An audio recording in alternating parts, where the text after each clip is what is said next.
kematian ibu Nabi, yang kedua pendidikan Nabi, dan yang ketiga perjalanan pertama Nabi ke Syam. Bismillahirrahmanirrahim. Qala musannif rahimahullah ta'ala wa nafa'na bihi wa bi ulumuhi fi darain amin. Wafat ummihi wa hadanatuhu. Wafat ibu Nabi dan yang mengasuhnya. Tuwfiyat ummuhu sallallahu alaihi wasallam. Wafat ibu Nabi sallallahu alaihi wasallam wa huwa fi sadisati min umrihi. Ketika Nabi berumur 6 tahun, wa hiya raji'atun minal Madinati, dan tatkala ia kembali dari Madinah. Wa qad dhahabat ilal Madinati, dan ketika ibu beliau pergi ke Madinah li ziyarati qabri abihi, untuk berziarah ke makam ayahnya. Wa ma'aha jadduhu Abdul Muthalib, dan bersama kakeknya Abdul Muthalib. Jadi di sini ketika ibu Nabi wafat, waktu itu Nabi berumur 6 tahun, dan pada saat itu ia kembali dari Madinah. Dan ketika ibu beliau pergi ke Madinah untuk berziarah ke makam ayahnya dengan bersama kakeknya Abdul Muthalib. Waqad dufinat, dan dimakamkan ibu Nabi bil Abwa'i di Abwa. Wahia, dan itu Abwa qaryatu baina Makkah wal Madinah, desa di antara Makkah dan Madinah. Fahadonatuhu, dan pengasuhan Nabi digantikan oleh itu Ummu Aiman. Khodimatun, yaitu pelayan, abihi, dari bapaknya Abdillah yang bernama Abdillah. Jadi ketika ibu Nabi wafat, ibu Nabi dimakamkan di Abwa, yaitu salah satu desa yang ada di antara Makkah dan Madinah. Setelah ibu Nabi wafat, kepengasuhan Nabi digantikan oleh Ummu Aiman, seorang pelayan dari bapaknya yang bernama Abdullah.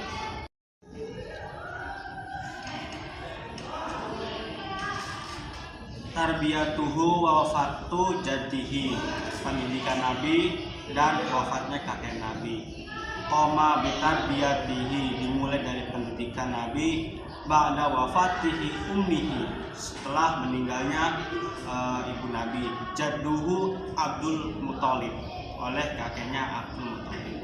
Wa kana yuhibbuhu aktsara min hubbihi li auladihi, beliau sangat mencintai Nabi melebihi cinta kepada anak-anaknya sendiri.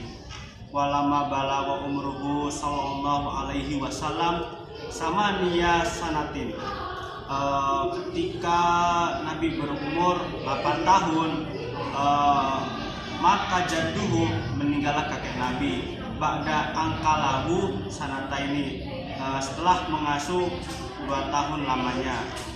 Jadi penjelasan di sini, setelah ibu Nabi meninggal, Nabi Muhammad SAW diasuh atau dididik oleh kakeknya sendiri. Dan ketika berumur 8 tahun, kakek Nabi meninggal. Dan kakek Nabi mengasuh Nabi itu selama 2 tahun. Wa ba'da wafati jadihi, dan setelah wafat kakeknya Nabi, kafalahu, diasuh ammuhu Abu Thalib kepada pamannya, yaitu Abu Thalib. Wa kana faqiran, saat itu Abu Thalib miskin. Allahu rizqahu, lalu Allah meluaskan rezekinya. Wa kana sallallahu alaihi wasallam, dan Nabi Muhammad sallallahu alaihi wasallam fi mudati kafalati, ketika dalam tanggungan amini, yaitu pamannya, qani'an, beliau merasa cukup, bima qasamahullah, dengan apa-apa yang telah Allah berikan padanya, wa yassarahu lahu, dan dimudahkan baginya. Jadi ketika kakek Nabi itu sudah wafat, Nabi Muhammad lalu diasuh oleh pamannya, yaitu Abu Thalib.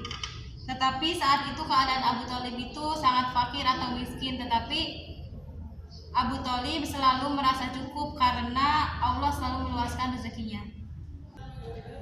Ra'yul Ghanama, mengembala kambing. Wasafratul ula ila Syam, dan perjalanannya yang pertama ke Syam. Karena Shallallahu Alaihi Wasallam fi sigorihi, pada waktu kecilnya Nabi, yara'al ghanama, suka menggembala kambing.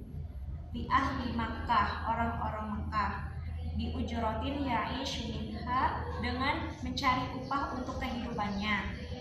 Walamma balago, dan tatkala ketika Nabi atas yang min umrihi, pada usia 9 tahun, safaro ila Syam, berpergian ke Syam, ma'a ammihi, dengan pamannya yang bernama Abu Thalib, bitijaratin, dengan membawa dagangannya. Jadi pada waktu kecilnya Nabi, beliau ini suka menggembala kambing orang-orang Mekah dengan mencari upah untuk kehidupannya. Dan ketika beliau berumur 9 tahun, beliau berpergian ke Syam dengan pamannya dengan membawa dagangannya. Walamma qaruba, dan setelah sampai min Busro, ketika di suatu tempat yang bernama Busro, rohur rohibu Buhairo, seorang pendeta Buhairo melihat Nabi, fa'akhbaro ammahu, lalu pendeta itu memberitahu pamannya, bi annahu sayakunu akhirul anbiya, diberitahu bahwa ponakannya itu akan menjadi nabi akhir zaman. Wa talaba minhu, dan pendeta meminta ayyarji'a bihi, supaya ia pulang, khaufan, karena takut, alaihi, kepada musuh, min aduwin yataraqabuhu, yang menanti-nanti beliau. Wa qad istadalla, dan pendeta memberi sungguh petunjuk, ala nubuwatihi, diberinya bukti atas kenabian, bi'alamatihi, dari alamat-alamat, alati, yang fi kutubi ahli kitabi, di dalam kitab ahli kitab. Jadi pamannya itu bertemu dengan seorang pendeta yang melihat Nabi itu memiliki bukti atas kenabian-kenabian. Sekian dari kami. Wassalamualaikum